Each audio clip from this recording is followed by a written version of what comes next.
Bonjour tout le monde, aujourd'hui je voulais parler d'un petit sujet, comme le titre de la vidéo l'indique. Windows est mort, vive Linux. Alors pourquoi j'ai envie de parler de cela? Parce que déjà j'ai regardé une vidéo d'une personne qui expliquait les raisons pour lesquelles elle avait quitté Ubuntu vers Linux Mint. Alors les deux se basent, si je me plante pas, hein, parce que j'ai pas de grosses connaissances, les deux variations se basent toutes sur Debian. Debian, c'est une distribution Linux qui a pour la particularité d'être la base de beaucoup d'autres variations, d'autres distributions telles qu'Ubuntu, Linux Mint, qu'est-ce qu'il y a d'autre? L'Ubuntu, Ubuntu Studio, il y a aussi... il y en a d'autres, mais vraiment une grosse majorité des distributions assez connues se basent toutes sur Debian. Et Debian en soi peut être utilisé bien à part, comme une distribution comme n'importe laquelle. Euh, et cette distribution a pour la particularité d'être basée sur la sécurité, la mise à jour, le patch, pour être une distribution qui est vraiment sécurisée un max. Et donc du coup, ça permet aux autres distributions de se concentrer sur d'autres aspects plus graphiques, plus esthétiques, plus Ubuntu se base surtout recherche, enfin travaille sur l'aspect graphique de sa distribution et et surtout sur le market, l'aspect communication, aussi sur d'autres points tels que sa version serveur, sa version portable aussi, parce qu'ils ont sorti en version bêta, d'ailleurs je sais pas où est-ce qu'on peut la télécharger, mais une version aussi portable qu'on peut installer sur pas tous, sur les plus grands portables, les portables les plus populaires Android. Galaxy 4, non, Nexus 4, excusez-moi. Nexus 4, Nexus 5 si je me plante pas. Nexus 4 je suis sûr, mais Nexus 5 je pourrais pas vous le dire, j'en suis pas sûr. Donc du coup on revient au sujet. Pourquoi est-ce que je dis que Microsoft est mort et Linux lui succédera? Tout simplement parce que quand on y réfléchit, si on a deux systèmes d'exploitation différents, l'un est payant, à des sources refermées, c'est-à-dire qu'on ne peut pas s'amuser à aller bidouiller dans le système, le cœur du système. Et l'autre est open source, gratuit, compatible avec beaucoup de matériel, de matériel hardware, hein, c'est-à-dire le truc physique. À peu près tout, on peut faire fonctionner tout ce qu'on veut dessus. Alors que Windows, c'est... Bah, bon, on peut faire aussi fonctionner tout parce que dès qu'un PC sort, on peut être sûr à 99% que les gars ont dans l'idée de le faire marcher avec l'OS Windows. Et donc, bon, de ce côté, on n'a théoriquement pas de problème. Mais Linux, ça pousse encore le bouchon plus loin parce que, comme c'est open source, tout le monde peut foutre sa tête dans le code. Tout le monde. Il n'y a pas de distinction entre des personnes qui travaillent pour et tout ce qui gravite autour, les clients, les utilisateurs, les développeurs, etc. Donc du coup, on peut foutre sa tête dans le code. Et quand on a deux systèmes comme ça, côte à côte, eh ben, ce que je me suis dit, c'est que pourquoi utiliser Windows? L'un est gratuit, donc ça c'est un avantage indéniable. Y a pas à chipoter là-dessus. Voilà, c'est déjà une chose de bonne. Vous prenez un vieux PC, vous pouvez être sûr à 100% que vous trouvez une distribution Linux qui pourra le faire fonctionner. Voilà. Windows, c'est un peu plus délicat parce que, prenons un cas concret, maintenant Windows XP n'est plus supporté. Vous voulez installer du Windows sur un ordinateur portable ou ordi de bureau, mais celui-là est trop vieux. C'est-à-dire que les drivers n'ont pas été actualisés, ne sont plus compatibles. Donc si vous installez quelque chose de nouveau, il y a des chances que la moitié du matériel ne fonctionne pas, ne soit pas compatible. Ça m'est arrivé. Oui, ça m'est arrivé plusieurs fois. C'est-à-dire que je devais abandonner Windows parce qu'il y a soit la carte graphique qui fonctionnait pas, soit parce que la carte mère, ou alors le port Ethernet qui ne fonctionnait pas, donc impossibilité de se connecter au net et de faire toutes les mises à jour qu'il faut. Et donc du coup, ben, la Linux a permis de réhabiliter du matos qui était très vieux, pas en mauvais état, mais très vieux, donc c'est-à-dire que tous les drivers ne sont plus mis à jour depuis belle lurette, quoi. Et donc on peut réutiliser du vieux matos pour 0 €. C'est-à-dire que vous rachetez pas du matos, vous rachetez pas des licences, vous réinstallez euh, tout ce que vous pourrez installer un système complet qui vous permet d'utiliser au meilleur de sa capacité. Évidemment, il ne pourra pas faire des miracles, il ne pourra pas, par exemple, faire tourner un Battlefield sur du vieux matos qui date d'il y a 5-6 ans. Évidemment, ça ne va pas être possible, mais au moins vous pouvez l'utiliser dans ses meilleures capacités, quoi, avec du Linux. Ça, toute distribution confondue. Enfin, quoique il y a certaines distribs qui ne pourraient pas fonctionner. Par exemple, on prendrait un vieux PC. Et c'est sûr qu'entre du Lubuntu ou Ubuntu, le choix sera vite fait, hein. Même si peut-être qu'Ubuntu est plus joli, esthétiquement parlant. C'est sûrement pas Ubuntu qu'on va foutre, c'est plutôt l'Ubuntu. Parce qu'il est très léger. Et c'est aussi un des points forts, c'est qu'on a tellement de distribs qu'on peut adapter. On peut s'adapter au matos comme bon nous semble. C'est-à-dire, le matos est trop vieux pour faire fonctionner Windows 8, Windows 10, Windows 7, parce que Windows 7, etc. sont beaucoup trop lourds. Vous prenez du Linux et vous prenez une distribution qui a pour vocation de faire fonctionner un vieux PC sans utiliser vraiment de ressources, voire le minimum, le strict minimum. Bah bam, c'est parfait quoi. Vous avez votre vieux PC qui peut fonctionner, évidemment, vous ne ferez pas des miracles avec, mais vous pourrez toujours aller sur internet ou aller faire du traitement de texte et vous le donnerez à papy qui sera très content de pouvoir faire rien que ces tâches. Pour lui, ça sera déjà exceptionnel, par exemple. Voilà.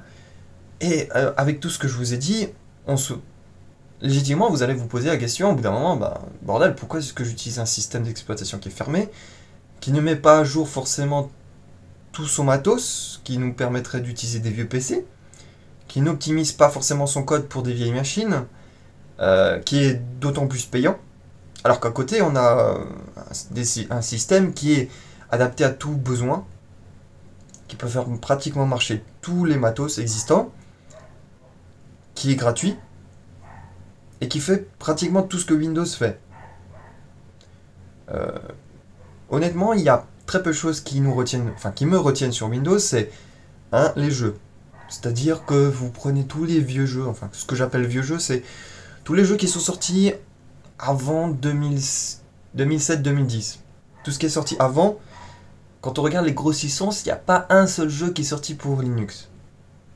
Les jeux qui sortent maintenant sur Linux, c'est surtout des éditeurs, gros éditeurs tiers, c'est-à-dire hors Electronic Arts, Activision, Ubisoft. Bon, ça en fait déjà pas mal. On a toujours en tête Electronic Arts et Activision. Et Ubisoft. Bon, mais Activision derrière. Mais aucun de ces éditeurs n'a fait de version Linux de leur jeu. Aucun. Et à part, je pense à CD Projekt, qui s'occupe de The Witcher, qui a... alors je sais pas si The Witcher numéro 1 est sorti sur Linux. Le 2, oui. Mais le 1, ça je suis pas sûr. Il faudrait que je regarde sur GOG, mais il me semble qu'il n'y a pas de version Linux. Enfin bref, vous voyez, cette nouvelle tendance à faire aussi du Linux, alors ça date pas d'hier évidemment, il y a tous les développeurs indés se sont mis très tôt à faire du Linux, mais moi j'ai des gros jeux de gros éditeurs, et pour le moment, comme ce n'est pas possible de faire tourner tout ça sur Linux, je suis obligé de rester sur Windows. Alors chez moi, dans ma baraque, j'ai combien de PC? 1, 2, 3, 4, 5 PC, et sur les 5 PC, il y en a 3 qui tournent sous Linux. Ceux qui tournent sous Linux ont pour but et objectif de pouvoir donner un accès simple, immédiat pour des tâches très basiques. Je pense au navigateur internet, au traitement de texte, Excel, enfin pas Excel, hein, mais vous voyez le tableur, PowerPoint et autres applications, mais vraiment rien de très extra quoi. Et plus Linux prendra de l'importance, c'est-à-dire que les éditeurs vont commencer à faire aussi du Linux. Bon, déjà, s'ils font du Mac, c'est déjà exceptionnel. C'est-à-dire que si Ubisoft ou Electronic Arts fait en plus d'une version Windows du Mac, c'est déjà un exploit. Mais s'il fait encore en plus du Linux, là, Windows est un peu dans la merde. Bon, Mac, j'en parle pas parce que pour moi, il est mort dès le départ parce que pour ce qu'il propose, c'est trop cher. On a Windows qui fait moins cher, et même pour Windows, je trouve ça quand même abusé. Voilà, ils sont déjà présents partout, ils sont pas mal de blé. Peut-être que les prix se justifient, mais bon, je trouve ça quand même assez cher, excessif. Donc pour ces raisons, voilà, moi, Mac, iOS et Apple, non merci. Pour moi, c'est déjà mort dès le départ. Euh, donc c'est pour ça que je me dis que dès lors que les jeux commenceront à se développer aussi sur cette plateforme, il y a des fortes chances que Microsoft et surtout Windows s'en prennent une dans la gueule. Parce que il y a déjà beaucoup de structures publiques et privées, entreprises et États, qui, certains secteurs utilisent beaucoup Linux. Parce que ça coûte pas cher, parce qu'il faut pas renouveler les licences. Et vous savez que quand vous avez un parc d'ordi, je sais pas, on va dire de 15 000 machines, renouveler Windows, ça coûte très cher. Voilà, vous prenez 200 euros fois 15 000. Alors évidemment, ils font des prix de groupe, mais ça n'empêche que ça coûte très très cher. Et que si vous remplacez tout ça par Linux, ça vous coûte 0 euros. Donc 15 000 machines à remplacer, mais 0 euros sur les prix des licences. On ne compte pas le prix qu'on doit mettre pour payer des personnes à changer ça, mais voilà, ça coûte par principe 0 euros. C'est tout de suite plus intéressant économiquement. Et en plus, on fait avancer Linux parce que du coup, ça lui donne une plus-value. Voilà, on dit qu'on fait confiance à Linux et du coup, comme c'est des institutions qui sont publiques, paf, il y a une avancée encore plus flagrante. Et plus ça va avancer, plus les éditeurs vont faire des jeux, plus les programmes, ceux qui créent des programmes pour Windows vont s'intéresser aussi à Linux parce que on peut aussi vendre pour Linux quoi. C'est c'est pas ce qui est le mieux optimisé pour le moment parce que même le market de Ubuntu est bordélique, c'est du grand n'importe quoi, c'est mal optimisé, il y a encore beaucoup de travail à faire derrière. Même s'il y a déjà une bonne base, c'est pas encore au point. Euh, voilà, il faudrait peut-être un gros market qui transcende toutes les distributions Linux, même si je sais que certains pourraient voir ça d'un mauvais œil, parce que ça centralise tout et bon, moi, chez Linux, ça donne des boutons à la plupart des développeurs et des utilisateurs, ce que je peux comprendre parce que voilà, hein, le but étant d'avoir plusieurs distribs qui sont chacune indépendantes mais ayant un noyau dur. Voilà, donc c'est peut-être pas le but, mais il y a des idées à creuser et des choses à optimiser. C'est pas encore tout à fait au point. Donc c'est pour ça que ça n'avance peut-être pas assez vite, peut-être aussi parce que au fond, ce que Windows propose est largement suffisant. Si ça se trouve, les gens sont très contents aussi, c'est des possibilités, même si je serais tenté à dire que non. Un peu, moi, j'aimerais franchement qu'un jour euh, Linux prenne la place de Windows, c'est-à-dire que Windows devienne un système d'exploitation tiers comme un autre, c'est-à-dire qu'il n'y a pas plus de visibilité que Apple a ou que Linux, et que Linux prenne la place, parce que la différence de Linux, c'est que d'emblée, on vous invite à prendre en main votre système d'exploitation, votre hardware. Et ça, c'est super important, quoi. Ça permet de cultiver les gens, quoi. Si on vous donne un système d'exploitation comme Apple le fait, ce que je déteste absolument, c'est vous avez un market, ne réfléchissez pas, appuyez sur un bouton et ne faites surtout rien d'autre. Rien d'autre. Voilà. Ça, c'est une attitude que je déteste fortement. Je ne supporte pas qu'on me dise ne faites rien, gobez les informations telles quelles sans vous en approprier, sans essayer de comprendre pourquoi, comment, parce que, etc., etc., quoi. Et c'est une attitude qui doit exister malheureusement dans Linux, et du moins une distribution doit prendre ce parti pour contrer les attitudes des autres OS, qui sont Apple et Microsoft, pour tout simplement essayer d'être au même niveau que la concurrence. Mais le reste doit rester dans cet état d'esprit. Vous avez un système et essayez de le comprendre avant... Enfin, utilisez-le, mais essayez quand même de comprendre comment ça fonctionne. Voilà. Si vous comprenez quelque chose, vous allez pouvoir influencer, faire parler tout en étant, enfin, en ayant connaissance de cause, et du coup, vous allez faire avancer le système. C'est-à-dire que vous n'êtes pas simplement consommateur, vous êtes aussi acteur. Enfin bon, bref, c'est des réflexions philosophiques qui sont là depuis très très très longtemps, depuis même le début de Linux. Donc bon, voilà, rien d'exceptionnel. Mais voilà, c'est une attitude que j'aime bien chez Linux. C'est-à-dire réfléchissez parce que vous êtes aussi acteur. Vous n'êtes pas simplement spectateur, vous ne faites pas qu'utiliser un système, vous ne faites pas que gober des informations, vous en créez de nouvelles aussi en même temps. Donc c'est une attitude que j'adore absolument. Voilà. Donc c'est pour ça que j'aimerais... c'est pour ça que j'espère qu'à l'avenir, Linux deviendra une plateforme viable où la vente sera aussi intéressante que sur Windows et que les éditeurs se diront peut-être ça vaut le coup peut-être d'aller chez Linux et de se vendre aussi sur cette plateforme. Ça ne veut pas dire que je hais absolument Windows, j'utilise et globalement j'en suis satisfait, globalement. Hein. Des fois il me fait péter des câbles Windows parce que voilà, il n'est pas tout à fait parfait, il y a des trucs qui vont pas de soi, qui sont mal foutus, mais globalement j'en suis satisfait, mais j'aimerais quand même pouvoir passer à Linux. C'est-à-dire que je suis bloqué à cause des jeux, mais aussi parce que Adobe. Malheureusement, Adobe sait pertinemment qu'il est le plus populaire éditeur de logiciels dans le domaine de l'art. Ouais, on va dire ça comme ça. Tout ce qui est Photoshop, Adobe Premiere Pro, Flash, Dreamweaver. Enfin, ils en ont tellement des programmes chez eux que c'est incroyable. Et eux, ils font uniquement pour Windows et Mac. Ils détestent Linux. Ils haïssent Linux. Franchement, ils peuvent pas supporter Linux parce qu'ils savent très bien que c'est un concurrent fort qui ne se laissera pas marcher dessus, avec lequel les partenariats seront très difficiles.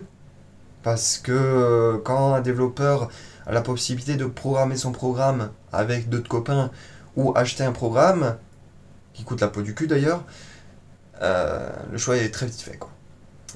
Les développeurs sur Linux vont dire non.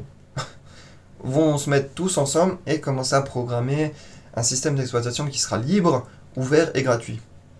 C'est pour ça que Adobe n'aime pas, parce que leurs programmes sont très refermés, même si vous allez voir par la suite que c'est pondéré mon avis. Hein. Sur Linux, ils vont programmer leur propre programme, je pense notamment à GIMP, vont le faire à leur manière et vont faire ça à Adobe. Ou à toute autre entreprise d'ailleurs. Parce que la philosophie, c'est pas juste d'acheter et de rester en tant que consommateur. Et ça, chez Adobe, ils aiment pas. D'ailleurs, ils adorent Mac. Ils adorent Mac parce que la philosophie, comme je vous l'ai expliqué, c'est gobe les informations, mais ne réfléchis pas sur la portée, n'aie pas de réflexion, quoi. Achète. Et du coup, ils aiment bien cette philosophie. Pourtant, même si je déteste Adobe pour cette façon de penser, façon d'être et façon de vendre, je préfère... j'admets que leurs programmes sont vachement bien optimisés, vachement bien foutus. J'adore Photoshop, sur son interface, il n'y a rien à redire, c'est clean, c'est très complet. Adobe Premiere Pro que j'utilise, pareil, c'est très bien fait, très bien foutu. Mais voilà. Je supporte pas cette philosophie. Et ça me fait juste chier que GIMP n'essaye pas de recréer, de donner la possibilité de trouver une interface Photoshop pour ceux qui débarquent. Parce que moi, je n'attends qu'une chose, c'est que je trouve un équivalent qui a pratiquement la même interface que Photoshop, mais qui est gratuit et disponible sur toute plateforme confondue. Que ce soit Mac, ou Windows ou Linux. Et ça me fait juste chier parce que apprendre un programme aussi complexe, GIMP est un programme très complexe, ça demande du temps, ça demande des mois et des mois d'apprentissage.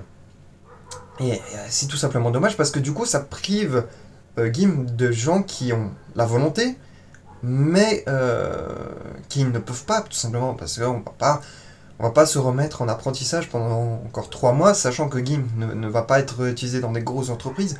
Ce qui est utilisé dans des grosses entreprises, c'est Photoshop, par exemple. On prend le cas de Photoshop. C'est Photoshop, et c'est tout simplement chiant, quoi. Si on apprend GIMP, c'est juste pour son propre plaisir, et c'est sûrement pas ce qu'on va utiliser en entreprise. Et c'est là où il se casse la gueule. C'est franchement dommage. C'est dommage que ça avance pas dans ce sens-là. C'est-à-dire que ça propose j'avais réfléchi, en fait, je me suis posé la question, est-ce que ne pourrait pas faire comme, par exemple, sur Daz. Sur Daz, il y a 2 interfaces qui sont disponibles. Une qui se base sur l'ancienne, c'est-à-dire un truc avec des boutons bien rondouillards, avec une interface ancienne, avec des boutons qui sont dessiné de façon 3D, comme si tu avais l'impression que le truc était bien en rond. Et une autre interface qui est complètement calquée sur la nouvelle interface Photoshop, c'est-à-dire quelque chose de très mat, très foncé, très rectangulaire, avec des bords cassés, qui propose ces deux interfaces sans pour autant changer toute l'utilité et toutes les options qu'il y a dans un programme, quoi. Et donc je trouve ça complètement dommage qu'il ne propose pas forcément cette autre vision sur le programme. Ça permettra à beaucoup de gens de pouvoir passer sur GIMP et aussi de proposer ce logiciel aux professionnels, aux entreprises, ce qui leur permettrait de passer au libre. Et je pense que les entreprises seraient très contentes de ne pas payer une licence Photoshop qui coûte la peau du cul. Même si maintenant ils le proposent en tant qu'abonnement, il faut payer ce prix tous les mois. Bah oui, il faut payer tous les mois. Ça coûte quand même bonbon, même si ça fait que 30 euros. Au bout d'un moment, la facture, elle s'allonge indéfiniment tant que vous utilisez le programme. Et ben, ça peut vous faire des factures encore plus chères que le programme de base. Et voilà, c'est vraiment ce qui manque à GIMP et à tous les autres programmes. Par exemple, je pense Inkscape, même si j'ai vu la dernière version en phase bêta de Inkscape, je suis très content parce que bordel, ils se sont bougé le cul, ils se sont dit maintenant il nous faut une interface professionnelle pour que les professionnels viennent et se disent on a l'habitude d'utiliser alors attendez, quel est le programme Adobe Illustrator, voilà. On a l'habitude d'utiliser Illustrator avec une interface, une esthétique graphique très particulière qui est commune à tous les programmes Adobe, et on a envie sincèrement de passer parce que ça nous coûte cher, c'est refermé.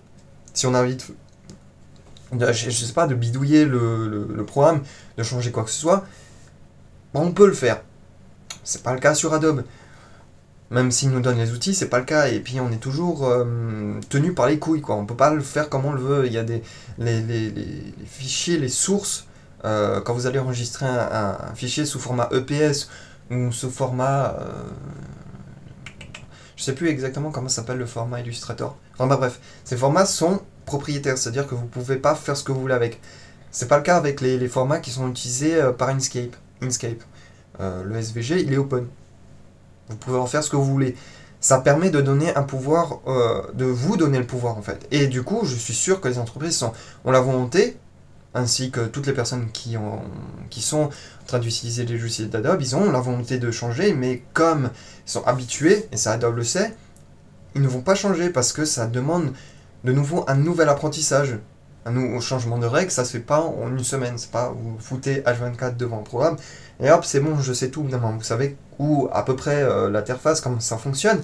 Mais après, l'utiliser pour mettre en œuvre certaines choses, là, ça demande des mois, voire des années d'expérience. Et c'est là où c'est le gros souci, c'est qu'Adobe, ça le sait. Et c'est pour ça que il continue dans cette voie. Et rien ne va changer tant que c'est le libre qui ne change pas.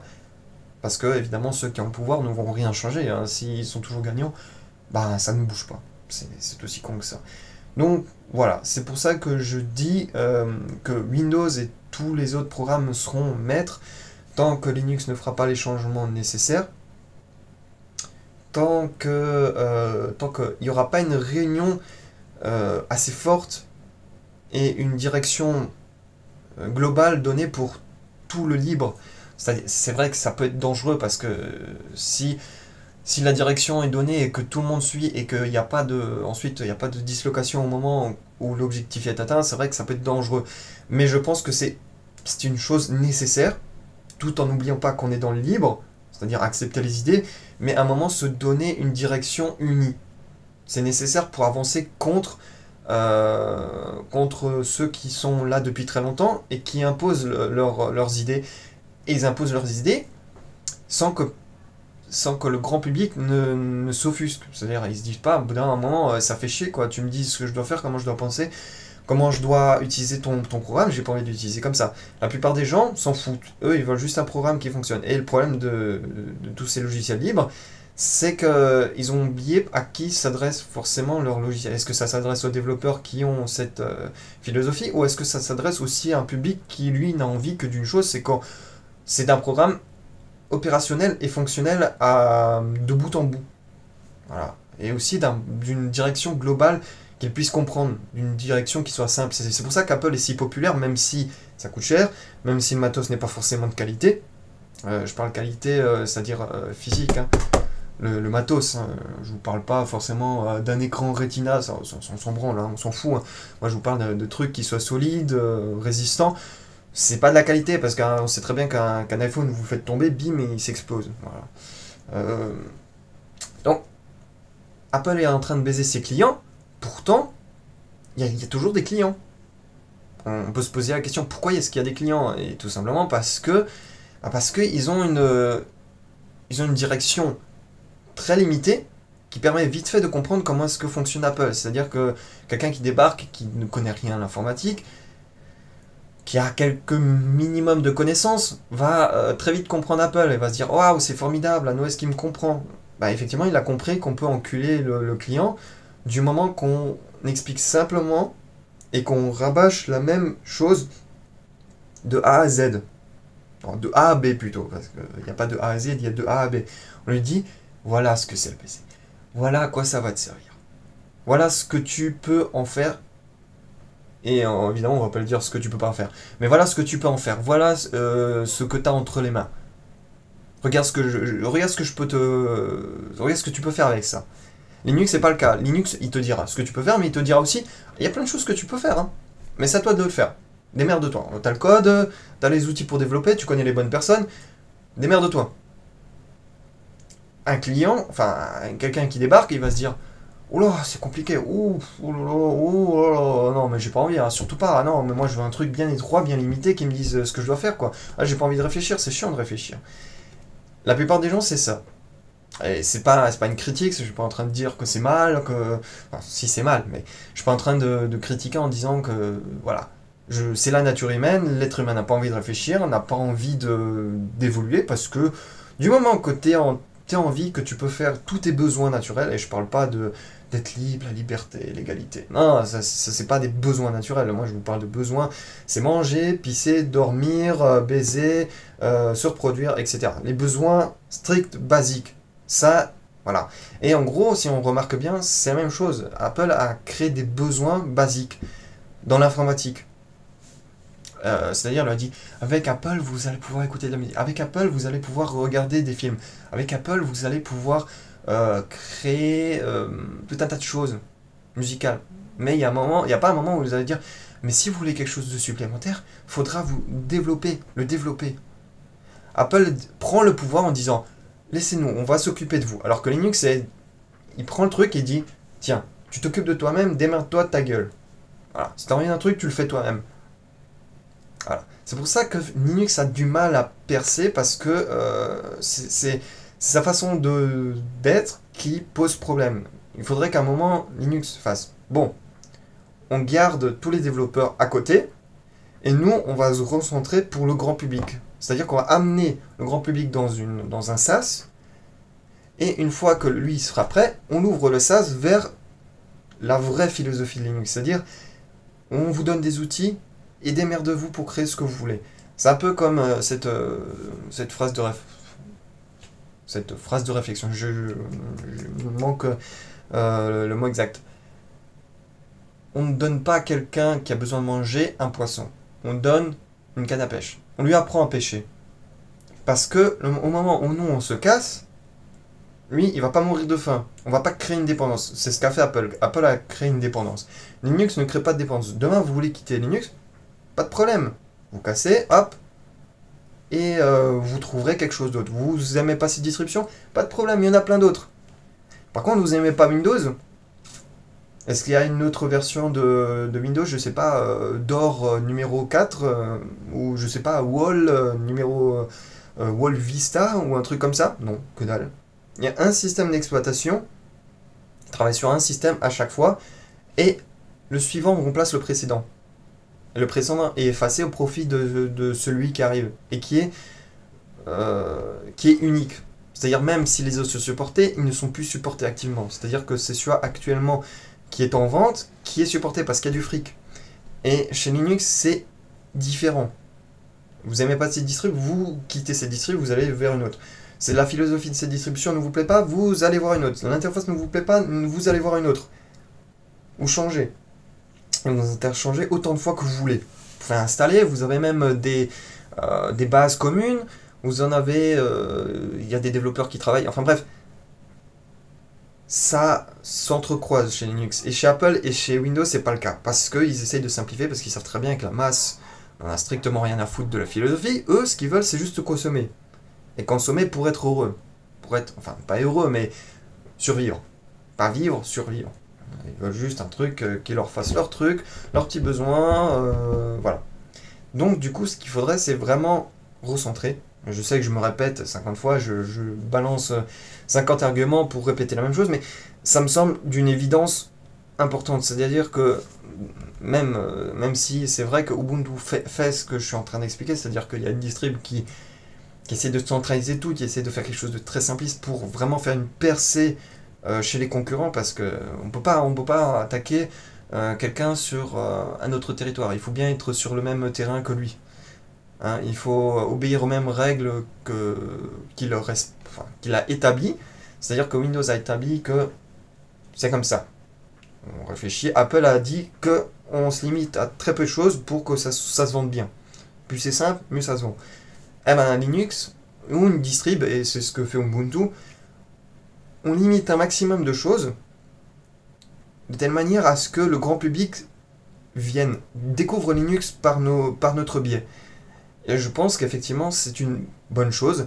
Ça n'empêche pas que si vous aimez pas la façon de voir de Ubuntu, ce qui est tout à fait logique, hein, parce qu'eux, ils font ce que les concurrents font, donc forcément, c'est pas super. Vous avez d'autres distribs, vous avez Elementary OS, même si Elementary OS, ça ressemble beaucoup à du Apple, dans sa façon d'être et sa façon de faire, et sa philosophie aussi de développement. C'est-à-dire qu'il s'impose un code de développement, c'est-à-dire que c'est enfin, code de développement, un langage de développement qui est le langage Vala. Ne me demandez pas ce qu'il a de particulier. Moi, je suis pas codeur, je sais juste que c'est ce langage qui est utilisé. Et ils imposent une direction esthétique très forte. C'est-à-dire, c'est comme chez Apple. Hein. On développe les programmes de telle manière et pas autrement. Vous ne serez pas accepté si vous développez. Du coup, ça fait qu'on a beaucoup de vision et ça fait beaucoup de portes d'entrée. Et je pense que c'est une bonne chose pour Linux. C'est-à-dire que, par exemple, Debian, lui, c'est du pur code, c'est du strict minimum, c'est surtout basé sur la sécurité pour les développeurs, ceux qui aiment bien le truc bien hardcore, bien sauce Linux, quoi. Eh ben, il y a ça. Mais si vous êtes quelqu'un qui vient de débarquer, vous avez soit Ubuntu ou Elementary OS. C'est plus esthétique, tout est fait pour vous sans que vous ayez à faire quoi que ce soit. Elementary OS, ça ressemble en tout point à du Apple. C'est-à-dire que vous avez ici votre barre avec vos applications là préférées, tac tac tac tac. Là en haut, ici vous avez un menu qui va vous développer toutes vos applications. Ici vous avez une barre un peu comme la Apple avec l'horaire, votre connexion, le compte sur lequel vous êtes connecté, avec ici vous avez le bouton démarrer et arrêter qui peut se déplier, etc. Avec une esthétique très basique, très simple, faite pour le grand public.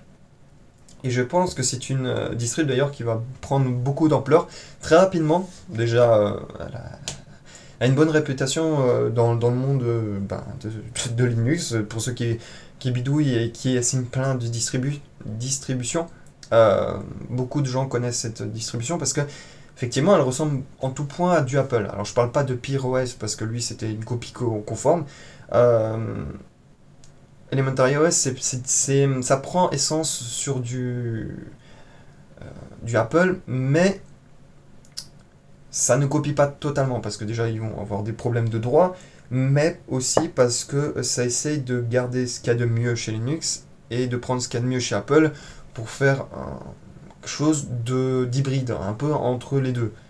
Voilà, d'essayer d'avoir sa propre direction tout en s'inspirant d'autres, mais en gardant sa propre direction. Donc du coup, ça sera je pense, une distribution majeure dans les années à venir. Voilà. Donc du coup, pour en revenir au sujet, le jour... Voilà, je pense qu'on va s'arrêter là, parce qu'une demi-heure de blabla, ça fait beaucoup, et je suis même pas sûr que vous ayez suivi jusque-là. J'espère qu'au moins ça vous a fait connaître certaines distributions Linux. Je vous conseille Elementary OS, vous tapez Elementary OS comme ça se prononce, hein. Élémentaire, sauf que c'est en anglais, et vous tapez OS derrière. sinon vous allez rien trouver. Et vous allez voir que ça va vous frapper comme ça, vous allez voir ce truc, vous allez dire putain, mais Apple quoi, Apple. Mais ce n'est pas Apple, c'est Linux et c'est gratuit, ça vous coûte pas 700 balles. Ouais, prix de base, hein, bien évidemment, ça peut monter plus haut, mais voilà, 0 €. Et c'est tout aussi bien qu'Apple, mais ça garde de l'esprit peut-être Linux, enfin, à moitié. Mais voilà, ça prend le meilleur des deux et puis Elementary OS. Voilà, donc je vous conseille Elementary OS. Vous avez Ubuntu pour ceux qui débarquent. À mon avis, si vous regardez cette vidéo, c'est que vous débarquez. Donc je vous conseille Elementary OS et Ubuntu pour ceux qui veulent le découvrir. Je vous recommande fortement. Donc pour en revenir, et en conclusion, Windows sera mort parce qu'on sait bien qu'une fois qu'on est habitué à quelque chose, même si c'est un truc merdique, on ne peut plus le quitter. Ça, c'est la nature humaine. Ça aussi, c'est un truc que j'ai pu constater assez souvent. Vous habituez quelqu'un pendant des années à quelque chose, même si ce truc est mauvais, quoi. Je sais pas, par exemple, chaque fois que vous rentrez à la maison, vous vous faites fouetter, au bout d'un moment, vous allez assimiler ça à une habitude. C'est-à-dire que le jour où on vous fouette pas, ça va vous poser des questions, vous allez dire est-ce que tu vas bien? Pourquoi tu m'as pas fouetté? Ou c'est un cas extrême, mais c'est la nature humaine. Donc, le jour où les éditeurs vont commencer à développer pour Linux, et correctement, hein, pas avec des portages, hein, je parle pas de portage, mais développer à la base déjà, c'est-à-dire prévu pour du Linux dès le départ, Windows aura du souci à se faire. Et de même pour tous les programmes, si un jour Adobe se dit bon merde, maintenant il faut changer notre politique, on va faire pour du Linux, pareil. Je parle Adobe, mais toutes les autres entreprises, c'est pareil. Hein. Là, il y aura du souci à se faire du côté de Windows. Il ne sera pas totalement... je pense que Microsoft ne mourra jamais.